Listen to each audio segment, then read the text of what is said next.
السلام علیکم دوستو، خوش آمدید میرے چینل پر۔ دوستو، آج میں آپ لوگوں کو خلافت عثمانیہ کی پوری تاریخ بتاؤں گا کہ خلافت عثمانیہ کب قائم ہوئی اور اس کا عرصہ کتنا تھا۔ دوستو، ویڈیو شروع کرنے سے پہلے اگر آپ میرے چینل پر نئے ہیں تو کائنڈلی میرے چینل کو سبسکرائب کریں اور بیل نوٹیفیکیشن کو آن کریں تاکہ میری نئی آنے والی ویڈیو آپ لوگوں تک پہنچ سکیں۔ آج کل ایک نام سب کی زبان پر بہت عام ہے، ارطغرل غازی۔ سوشل میڈیا ہو، یوٹیوب ہو، ٹک ٹاک ہو، فیس بک ہو یا دوستوں میں آپس میں ڈسکشن ہو، ہر پلیٹ فارم پر ارطغرل غازی ڈسکس کیا جا رہا ہے۔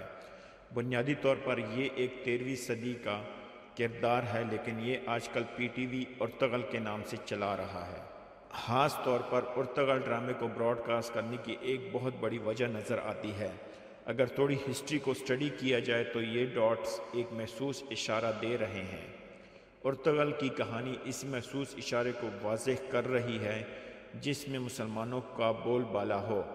اب میں اس کہانی پر نظر ڈالنے سے پہلے آپ لوگوں کو تھوڑا سا منگولیوں کے حملوں کے بارے میں بتاتا چلوں۔ 13ویں صدی میں منگولیوں سلطنت کے حکمران چنگیز خان کی حکمرانی میں منگولیوں نے یورپ اور مسلمانوں پر بہت زیادہ حملے کیے۔ انہوں نے بہت زیادہ ممالک کو فتح کیا، لوٹ مار مچائی اور بہت ظلم کیا۔ اس وقت منگولیوں نے خوارزان کے علاقے تک اپنی فتوحات کا لوہا منوایا، جو سینٹرل ایشیا کا جنوبی ایریا ہے۔ خوارزان کی سب سے بڑی سلطنت کو بھی منگولیوں نے تباہ کر کے رکھ دیا۔ خوارزان کے اس علاقے میں ایک قبیلہ خوارزان کو چھوڑ کر بھاگ نکلا۔ اس قبیلے کا نام کھائی قبیلہ تھا۔ یہ قبیلہ اس وقت سید سلیمان شاہ کی قیادت میں تھا۔ سید سلیمان شاہ کے 4 بیٹے تھے، جس میں تیسرے بیٹے کا نام ارطغرل تھا، اور یہ ڈرامہ اس پر بنا ہوا ہے۔ کائی ٹرائب میں ٹوٹل 300 خاندان تھے۔ ہجرت کے دوران دریائے فرات کو عبور کرتے وقت کھائی قبیلے کا سردار سلیمان شاہ ڈوب کر ہلاک ہو گیا۔ سردار سلیمان شاہ کی ہلاکت کے بعد کائی قبیلے نے ارطغرل کو اپنا سردار چن لیا۔ اس کے بعد یہ اپنے چھوٹے بھائی اور قبیلے کو لے کر ترکی کی جانب سفر کرتا رہا۔ اس وقت ترکی میں ترک حکمران رہا کرتے تھے۔ رستے میں انقرہ کے قریب 2 فوجیں آپس میں لڑ رہی تھی۔ ایک فوج صلیبیوں کی تھی اور دوسری علاء الدین کی تھی۔ مختلف کتابوں میں کہا جاتا ہے اس وقت ارطغرل کے پاس 440 فوجی تھے اور کائی قبیلوں کو صلیبیوں پر پہلے سے ہی بہت غصہ تھا۔ اس لیے ارطغرل نے 440 فوجیوں کے ساتھ علاء الدین سے مل کر صلیبیوں پر حملہ کر دیا۔ مسلمان ہونے کے ناطے ارطغرل اور اس کے فوجی نہ بھاگے نہ ڈرے اور بہت زوردار حملہ کیا۔ ارطغرل کی قیادت میں علاء الدین ہاری ہوئی جنگ جیت گیا اور وہاں سے ساری صلیبیوں کو بھاگنا پڑا۔ سلطان علاء الدین کو ارطغرل کا یہ انداز بہت پسند آیا اور ان کے پورے قبیلے کو اپنے ساتھ انقرہ لے گیا۔ ارطغرل اور اس کے قبیلے کو ایک پہاڑی علاقہ دے دیا جہاں وہ اپنے رہنے سہنے کا انتظام کر لے۔ ارطغرل اس علاقے کا سردار بن گیا۔ علاء الدین اور ارطغرل کے درمیان یہ معاہدہ سائن ہوا کہ جو بھی دشمن آئے گا ارطغرل اور اس کے فوج علاء الدین کی مدد کریں گے۔ ارطغرل نے اپنے قدم جما لیے۔ ارطغرل غازی نے اپنی زندگی میں ایک خواب دیکھا تھا۔ اس خواب میں ارطغرل نے ایک چاند دیکھا اور ایک درخت دیکھا، اور درخت کی شاخیں پوری دنیا میں پھیلی ہوئی تھی۔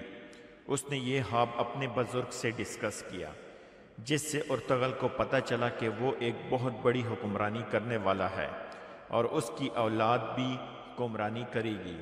اس کا پورا خاندان دین اسلام کے لیے کام کرے گا۔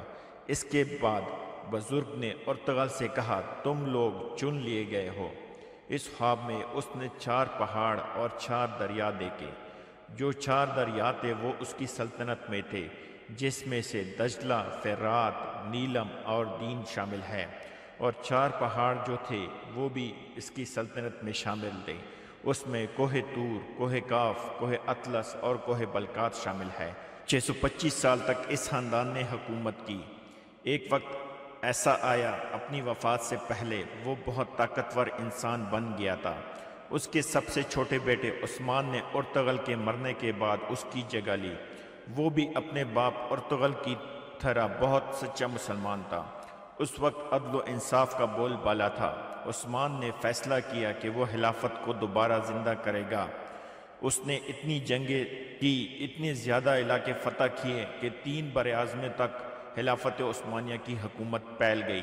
پہلے ارطغرل نے بہت جنگیں جیتی، جس کی وجہ سے یہ ڈرامہ چل رہا ہے۔ پھر اس کے بیٹے عثمان نے اس کی جگہ بہت جنگیں جیتی۔ انہوں نے تقریباً 625 سال تک حکومت کر کے خلافت عثمانیہ کو زندہ رکھا۔